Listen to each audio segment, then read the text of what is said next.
देशात अनेक गृहमंत्री झाले मात्र कुणी तडीपार नव्हता। शरद पवारांचा अमित शहांवरती हल्लाबोल, तर गुजरातमधून तडीपार झाल्यावरती बाळासाहेबांकडे मदतीसाठी आले।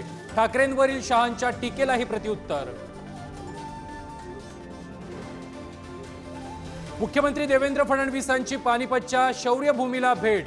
पानिपतच्या युद्धाला 264 वर्ष पूर्ण। शिवसेनेची जवळजवळ काँग्रेस झाली आहे। रत्नागिरीतील बैठकीतून भास्कर जाधवांचा उद्धव ठाकरेंना घरचा आहेर। जुन्या शिवसैनिकांच्या सूचना ऐकल्या जात नसल्याचाही आरोप। सीआयडी वाल्मिक कराडला घेऊन कोर्टात। पोलीस आज कराडची कोठडी वाढवून मागणार। कराडवरती मकोका लावण्याचीही मागणी। बीडच्या परळीमध्ये वाल्मिक कराडच्या समर्थकांचा ड्रामा। टॉवरवरती चढून समर्थकांचं आंदोलन। परळी पोलीस स्टेशन बाहेर देखील समर्थकांची घोषणाबाजी। टोरेस घोटाळ्याच्या तपासामध्ये ईडीची एंट्री। 200 कोटीहून अधिक रक्कम परदेशात नेल्याचा संशय।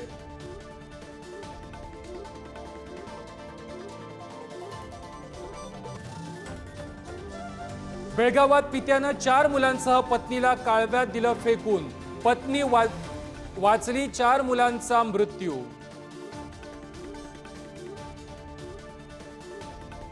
संभाजीनगरमध्ये व्यावसायिकाला हनी ट्रॅपचा ताप। बलात्काराचा गुन्हा दाखल करण्याची धमकी देत उकळले 2.5 लाख।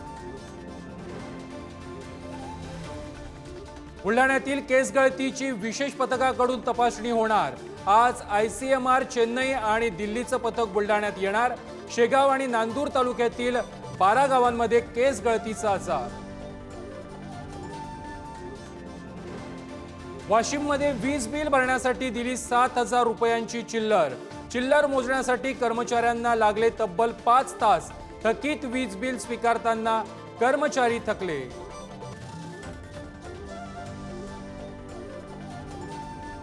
संक्रांतीचा वाणवसा करण्यासाठी महिलांची पंढरपुरात गर्दी। अखंड सौभाग्याच्या मागणीसाठी रुक्मिणी चरणी महिलांची मांदियाळी। प्रयागराज कुंभमेळ्यामध्ये पहिल्या शाही स्नानाला सुरुवात। पहिल्यांदा पंचायती निर्वाण आखाड्याच्या साधू संतांचं स्नान। त्यानंतर 13 आखाड्यांच्या साधू संतांनी स्नान केलं। नाशिकच्या रामकुंडावरती स्नानासाठी भाविकांची गर्दी। मकर संक्रांतीच्या पर्वणीवरती स्नानाचं महत्त्व।